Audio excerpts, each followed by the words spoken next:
नमस्कार, आप देख रहे हैं उत्तराखंड का बुलेटिन और मैं हूं आपके साथ स्मिता सिंह। बुलेटिन की शुरुआत करते हैं बड़ी खबरों के साथ। आपको बता दें कि खबर हरिद्वार से है, जहां हरिद्वार के साधु संत के साथ तीर्थ पुरोहित भी यूसीसी का स्वागत कर रहे हैं। और हरिद्वार तीर्थ पुरोहित उज्जवल पंडित ने कहा कि सबसे पहले लोगों को यह समझाना होगा कि यूसीसी कानून क्या है। और उन्होंने यह भी कहा कि यूसीसी सभी धर्मों के लोगों के लिए व्यक्तिगत कानूनों को एक समान संहिता रखने का विचार है। और व्यक्तिगत कानून में वहीं विरासत, विवाह और तलाक, चाइल्ड कस्टडी और गुजारा भत्ता जैसे कई पहलू शामिल है। और हालांकि वर्तमान में भारत के व्यक्तिगत कानून काफी जटिल और विविध है और प्रत्येक धर्म अपने विशिष्ट नियमों का पालन करता है। यूनिफॉर्म सिविल कोड का लागू होने से सभी समुदाय के लोगों को एक समान अधिकार दिए जाएंगे और लैंगिक समानता को भी बढ़ावा मिलेगा। आपको बता दें कि पत्नी की मौत के बाद उसने के लिए माता पिता का सहारा महिला का पति बनेगा और मुस्लिम महिलाओं को गोद लेने का हक मिलेगा और प्रक्रिया आसान कर दी जाएगी।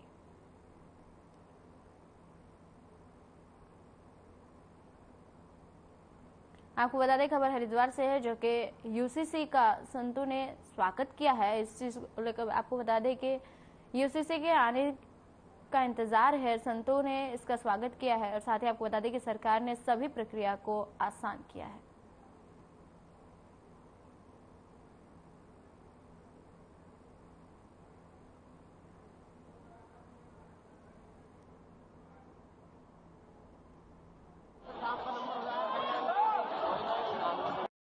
देखिए, यूसीसी जो है भारत की कानून व्यवस्था को मानने वाले, भारत के इस लोकतंत्र में विश्वास करने वाले उन सभी लोगों के लिए लाभप्रद है। केवल वो चंद लोग जो कि भारत की कानून व्यवस्था पर विश्वास नहीं रखते, भारत के इस लोकतंत्र में विश्वास नहीं रखते, एक भारत श्रेष्ठ भारत के कथन में विश्वास नहीं रखते, उन लोगों को आपत्ति हो रही है। मुझे बताइए, क्या हिंदू ही इस बात के लिए प्रतिबद्ध है कि वो इस भारत के, आजाद भारत के सभी कानूनों को माने?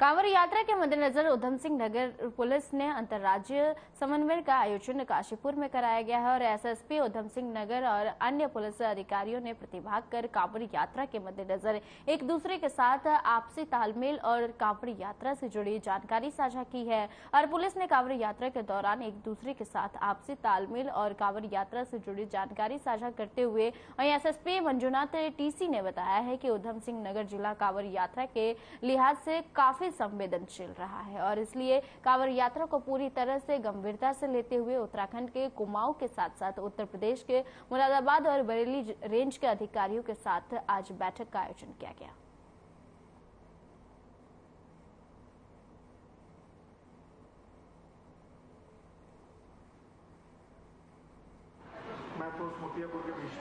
गाड़ी देना है तो कहाँ देना है, डाइवर्सन लगाना है तो कहाँ लगाना है, प्रॉब्लम आती है तो किससे संपर्क करना है। हम कोई योजना बदलने का और निर्णय नहीं ले रहे। यहाँ पर तो केवल ये कि जो मुख्यालय ने सेट किया है उसको किस प्रकार के धरातल से प्रभावी रूप से इम्प्लीमेंट किया जाए, जिससे कि कांवड़ यात्रा सकुशल संपन्न हो, कांवड़ योग के सबसे कम प्रॉब्लम्स हो और सर्वोच्च सहूलियत दे।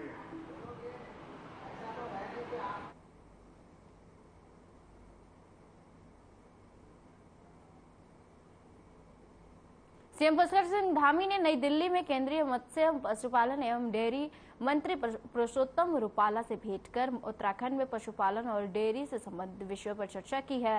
और मुख्यमंत्री ने केंद्रीय मंत्री से नेशनल लाइव स्टॉक मिशन योजना के अंतर्गत पशुधन बीमा की अवशेष धनराशि अवमुक्त करने और राज्य में संचालित वहीं सचल पशु चिकित्सा वाहन की सेवाएं शेष 35 विकास खंडों में भी उपलब्ध कराए जाने की मांग की है।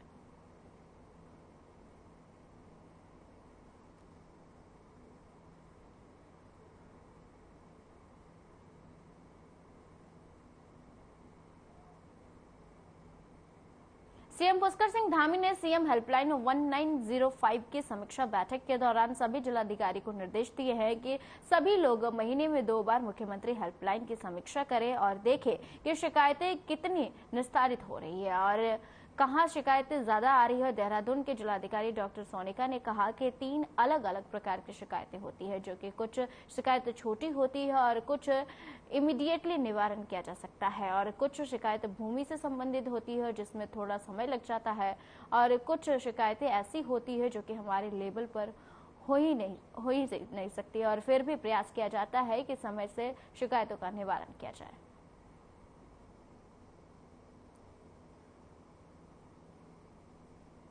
दो तीन तरह की शिकायतें होती हैं। एक तो होती है जिसमें सच में हमें कार्य करना है और उसके बाद इमीडिएटली उसका निवारण हो जाता है, जैसे कहीं अगर कोई गड्ढा खुदा हुआ है या कहीं कोई नाली अटकी हुई है या कहीं सफाई व्यवस्था का इशू करना होता है। कुछ ऐसी होती है जैसे लैंड से रिलेटेड हो गई, डिमार्केशन हो गया, कुछ इस कोर्ट के केसेस हो गए, उसमें हाँ ज़रूर समय लगता है और उसमें हम लोग कम्युनिकेट भी करते हैं एप्लीकेंट को कि भाई इसमें किस कारण से समय लग रहा है।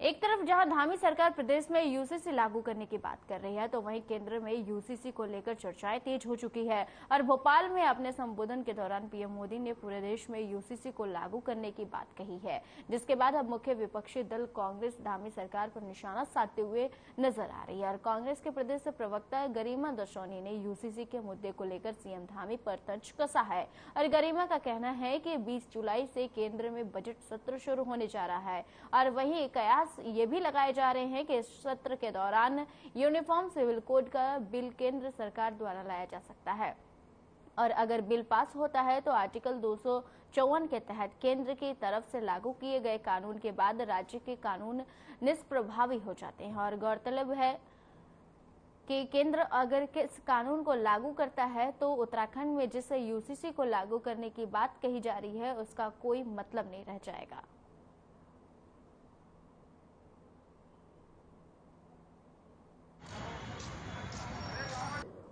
देखिए, मैं मुख्यमंत्री पुष्कर सिंह धामी और उनकी पूरी सरकार को आईना दिखाने आई हूं कि जनता को इतना बेवकूफ मत समझिए और खास करके मुख्य विपक्षी दल को तो, क्योंकि केंद्र सरकार 2 बार स्पष्ट रूप से कह चुकी है। अब तो मोदी जी ने सीधे भोपाल से ये बात कही है कि यूनिफॉर्म सिविल कोड जो है पूरे देश में लागू होगा और यदि 20 जुलाई को शुरू होने वाले मानसून सत्र में केंद्र सरकार इस बिल को ले आती है और सर्वसम्मति से ये पास हो भी जाता है, बहुमत के साथ ये पास हो भी जाता है, तो फिर आर्टिकल 254 जो है संविधान का, वो कहता है, उसका पहला क्लॉज कहता है कि जैसे ही केंद्र कोई कानून लाएगा तो वो अम्ब्रेला कानून हो जाएगा और राज्यों का कानून निष्प्रभावी हो जाएगा।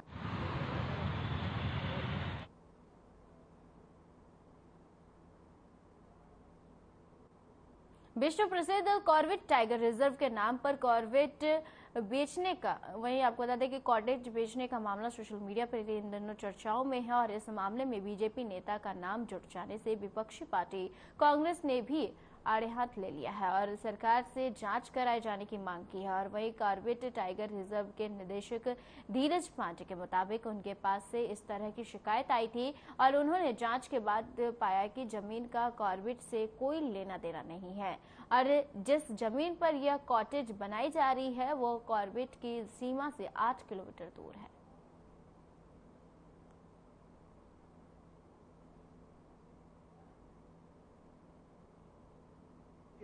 मामला भारतीय जन युवा मोर्चा के राष्ट्रीय सचिव, उत्तराखंड के भारतीय जन युवा मोर्चा के प्रभारी, दिल्ली भाजपा के प्रवक्ता, भाजपा के विधायक प्रत्याशी हीरानगर से रहे तेजिंदर पाल सिंह बग्गा से जुड़ा हुआ है।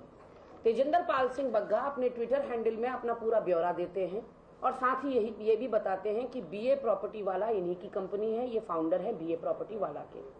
अब जब हम बीए प्रॉपर्टी वाला के ट्विटर हैंडल पर जाते हैं तो बीए प्रॉपर्टी वाला एक वीडियो अपलोड करता है जिसमें वो 18 कॉटेज बनाने की बात करता है जिम कॉर्बेट के बीचों बीच जिम कॉर्बेट के 18 कॉटेज बनाने की बात हो रही है। 1800 स्क्वायर फीट इसकी जो एरिया है वो बताया जा रहा है।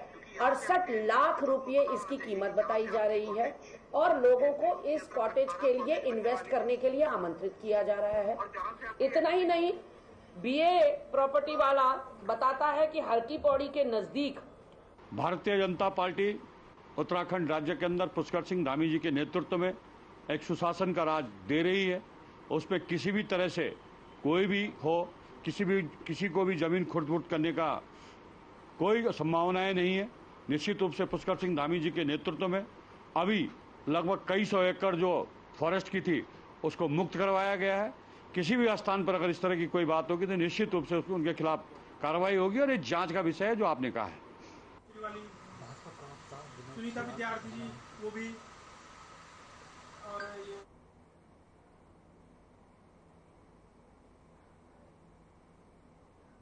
इस साल चारधाम यात्रा में घोड़े खच्चरों से जुड़े हुए वीडियो वायरल हो रहे हैं और कई वीडियो तो ऐसे हैं जो कि काफी विचलित करते हैं। और वही मुख्य पशु चिकित्सा अधिकारी के अनुसार 90 घोड़ों और पशुओं की मौत यात्रा के दौरान हो चुकी है। और वही पशुपालन मंत्री सौरभ बाहुगुना ने से जवाब पूछा गया तो सोशल मीडिया में जिस तरह से वीडियो आ रही है उसमें पशुपालन विभाग क्या कर रहा है, तो उन्होंने आगे कहा कि सारी वीडियो तो बहुत पुरानी है, जो कि अभी जो वीडियो वायरल हुई है उसमें कई वीडियो सही है और ऐसे में हमने सीधे तौर पर निर्देश दिए हैं कि ऐसी कोई भी क्रूरता जो कि पशुओं के साथ की जा रही है वो सहन नहीं की जाएगी। और उन्होंने ये भी कहा कि हमने ऐसे कई लोगों के चालान काटे हैं जो कि घोड़े के साथ दुर्व्यवहार कर रहे हैं। साथ ही 1500 से ज्यादा घोड़े खच्चरों के संचालकों को लाइसेंस भी हमने कर दिया है।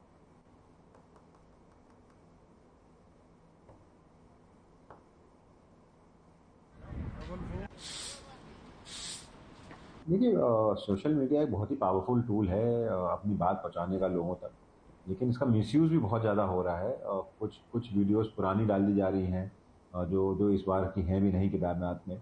और 2 वीडियो ज़रूर हमारे समक्ष आई थी जिसमें कि घोड़े को सिगरेट पिलाई जा रही है। एक लिंचोली से आई थी केदारनाथ ट्रैक पर और एक आई थी हमारे हेमकुंड साहिब जी के ट्रैक रूट से। और हमने उस पर स्ट्रिक्ट आदेश थे हमारे कि कोई भी क्रूरता नहीं सही जाएगी। और हमने उन लोगों को अरेस्ट किया, उनके ऊपर एफआईआर करी, उनको अरेस्ट कर लिया है। एक मैसेज दिया है विभाग ने कि कोई भी क्रूरता जो जानवर के ऊपर होगी वो उसको नहीं बख्शा जाएगा, उसको नहीं सहा जाएगा।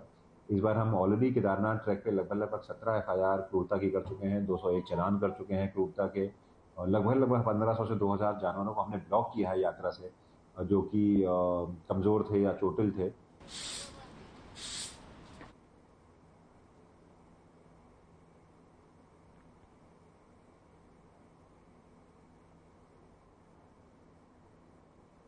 कांग्रेस जल्द ही ऋषिकेश के एमडीडीए के कार्यालय का घेराव करेगी और जरूरत पड़ने पर एमडीडीए की कार्यशैली को लेकर कागजों के साथ कोर्ट का दरवाजा भी कांग्रेस खटखटाएगी और जिससे कि जरूरतमंदों पर हो रही अनावश्यक एमडीडीए की कार्रवाई पर ब्रेक लग सके। और इस संबंध में कांग्रेस नेता जयेंद्र रमोला ने प्रेस कॉन्फ्रेंस की और उन्होंने कहा कि शहर में 100% भवन पास कराए गए हैं और मानचित्र के अनुरूप नहीं बन रहे हैं और मामला संज्ञान में होने के बावजूद एमडीडीए के रसूखदारों पर कार्रवाई नहीं हो रहा है और शिकायत करने के बाद भी अधिकारी रसूख के दबाव में काम करने को तैयार नहीं है।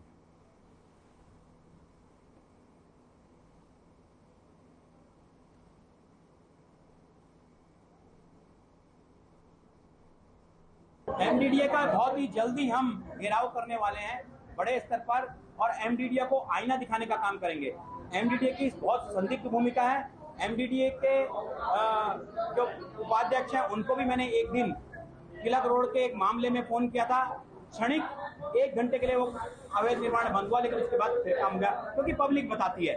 और आप समझिए कि मैं गारंटी के साथ कह सकता हूं कि ऋषिकेश नगर क्षेत्र के ऋषिकेश विधानसभा क्षेत्र में ऐसा कोई भवन वो दिखा दें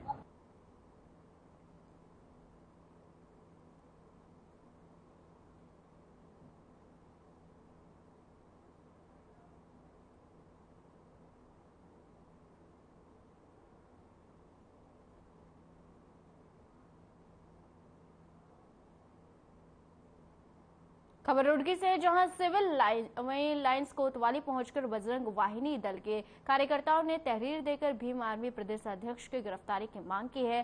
साथ ही बता दें कि बजरंग दल वाहिनी अध्यक्ष मनोज कुमार ने बताया कि जिस तरह से महक सिंह के द्वारा क्षत्रिय समाज व हिंदू दल को लेकर आपत्तिजनक बयानबाजी की गई है और वह किसी भी सूरत में बर्दाश्त नहीं की जाएगी। बजरंग वाहिनी दल के कार्यकर्ताओं का कहना है कि खाली मुकदमा पंजीकृत करने से काम नहीं चलेगा और जल्द से जल्द महक सिंह की गिरफ्तारी होनी चाहिए। और साथ ही उन्होंने कहा कि अगर जल्द ही महक सिंह की गिरफ्तारी नहीं की गई तो बजरंग वाहिनी दल बड़ा प्रदर्शन करने का पर मजबूर होगा। और वहीं मनीष चौधरी ने भी कहा कि महक सिंह ने क्षत्रिय समाज और अन्य हिंदू दलों पर जो अस्वीकार्य बयानबाजी की है वह सभी को होश में सच समझकर बोला गया है और इस तरह की बयानबाजी एक जातीय हिंसा को प्रभावित करती है।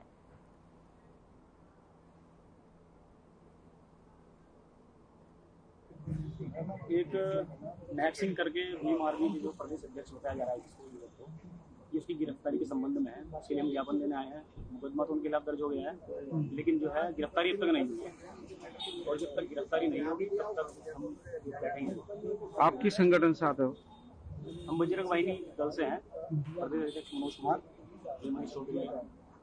क्या मांग की आपने? एप्लीकेशन ये मांगे कि इनकी जल्द से जल्द गिरफ्तारी की जाए। अगर उनकी गिरफ्तारी नहीं होती है तो बजरंग वाहिनी दल एक प्रदर्शन करेगा, आंदोलन होगा। मेरा नाम मनीष चौधरी। आज हम इकट्ठा हुए हैं कोतवाली रुड़की में और हमारी मांग ये है कि जो एक प्रकरण चल रहा है, एक तथाकथित गैंग जो है भीम आर्मी करके, और भीम आर्मी के एक अध्यक्ष है महक सिंह, उन्होंने जिस तरीके की टिप्पणी की है, जिस तरीके वो समाज को, क्षत्रिय समाज को, राजपूत समाज को और अन्य हिंदू जो संगठन है उनको गाली गलौज कर रहे हैं। और गाली गलौज की एक तो होता है कि कोई जानबूझ के शब्द निकल गए पूरे होशो-हवास में, और कई बार उन्होंने उस चीज को दोहराया है। तो इससे ये प्रतीत होता है कि उन्होंने वो सब कुछ सोच समझ के और अपने दिमाग, अपने होशो-हवास में बोला है। तो ये उनको नहीं करना चाहिए। ये बिल्कुल समाज को एक जातीय ढंग का, जातीय हिंसा को प्रभावित कर रहा है, जातीय हिंसा को के लिए आगे कर रहा है। और दूसरा ये है कि उनके पूर्व में भी ऐसे कई प्रकरण हो चुके हैं। फूड कॉर्पोरेशन ऑफ इंडिया में नौकरी दिलाने के नाम पर ठगी का मामला सामने आया और जहां आरोपियों ने पीड़ित नीतीश कुमार से करीब 8 लाख रुपए लेकर नौकरी के नाम पर ठगी की है। और पूरे मामले में कोतवाली कैंट में नीतीश के तहरीर पर आपको बता दें कि अधिकारी सौमेंद्र अधिकारी के साथ 3 के खिलाफ मुकदमा दर्ज हुआ है। और एसपी सिटी ने बताया है कि आरोपी के साथ आपको बता दें कि कॉर्पोरेशन ऑफ इंडिया में नौकरी दिलाने की बात कही गई थी और जिसके एवज में वहीं आरोपी ने करीब 8 लाख रुपए से भी वहीं लिए हैं। और साल 2019 और 20 में पीड़ित के फर्जी ट्रेनिंग भी कराई गई थी और फर्जी नियुक्ति पत्र के साथ विभाग के आईडी भी दिया गया था।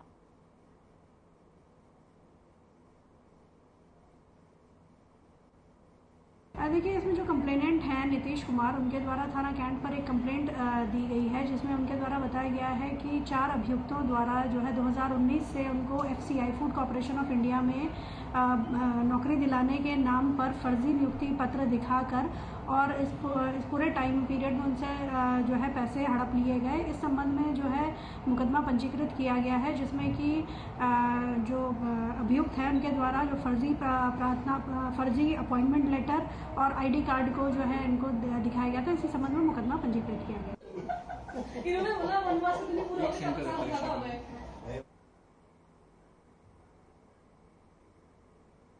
हिमाचल की तर्ज पर उत्तराखंड के रानीखेत और लैंड वहीं आपको बता दें कि लैंसडाउन छावनी को भी भंग करने की वकालत की जा रही है। और दिल्ली में सीएम पुष्कर सिंह धामी ने रक्षा मंत्री राजनाथ सिंह से मुलाकात कर इस मुद्दे को उठाया है। और रानीखेत और लैंसडाउन छावनी क्षेत्र को स्थानीय निकायों को सौंपने से शहरों के पर्यटन क्षमता को बढ़ाने में मदद मिलेगी।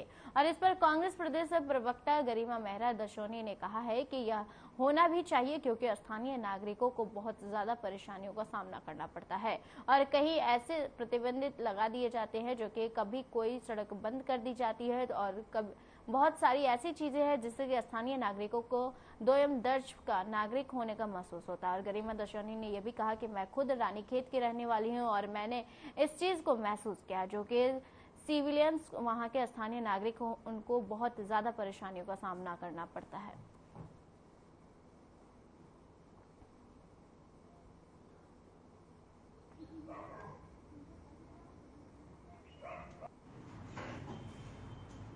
देखिए, छावनी का इस्तेमाल वहाँ पर बहुत बड़ा, आप जानते हैं वहाँ गढ़वाल का बहुत बड़ा सेंटर है, ट्रेनिंग सेंटर है, तो वहाँ पर उसका कोई इस्तेमाल होता होगा। कैंट ऐसा नहीं हो सकता कि वही ऐसी लैंड पड़ी हुई है। मुझे पूरा उसका ज्ञान नहीं है कि क्या उसका करना चाह रहे हैं। हाँ, ये कह रहे हैं यहाँ का हेलीपैड इस्तेमाल होगा, ठीक है, लेकिन हमेशा ऐसा होता है कि जब भी हम मिलिट्री की कोई लैंड लेते हैं तो उसकी जगह हमें दूसरी लैंड देनी पड़ती है। तो उसमें देने के बाद मतलब यही होता है कि वो काम जो यहाँ हो रहा था, इस पे हो रहा था, वो दूसरी जगह हो जाए, बस इतना फर्क होता है। लेकिन अब इसका मुझे पूरा वो नहीं है ज्ञान, क्या लेना चाह रहे हैं, क्या देना चाह रहे हैं और क्या। देखिए, सेंटर बंद नहीं हो सकता, बहुत बड़ा सेंटर है ये, सेंटर बंद होने की बात ही नहीं। सिर्फ बात यही है कि उसका नाम, सेंटर का नाम चेंज कर रहे हैं उसमें। देखिए, मैं मुख्यमंत्री पुष्कर सिंह धामी और उनकी पूरी सरकार को आईना दिखाने आई हूँ कि जनता को इतना बेवकूफ मत, क्योंकि केंद्र सरकार 2 बार स्पष्ट रूप से कह चुकी है। अब तो मोदी जी ने सीधे भोपाल से ये बात कही है कि यूनिफॉर्म सिविल कोड जो है पूरे देश में लागू होगा। हिमाचल की तर्ज पर उत्तराखंड के लैंसडाउन और रानीखेत छावनी को भंग करने की बात कही जा रही है। कल सूबे के मुख्यमंत्री पुष्कर सिंह धामी रक्षा मंत्री राजनाथ सिंह से भी मिले हैं।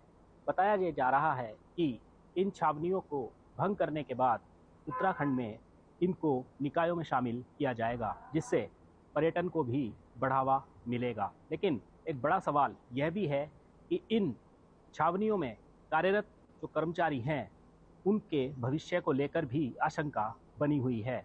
बड़ा सवाल ये है कि सरकार इनके भविष्य को लेकर ऐसा क्या कदम उठाती है जिससे इन कर्मियों को राहत मिल सके। कैमरा पर्सन गौरव पंत के साथ अभिनव नायक, हर खबर, देहरादून।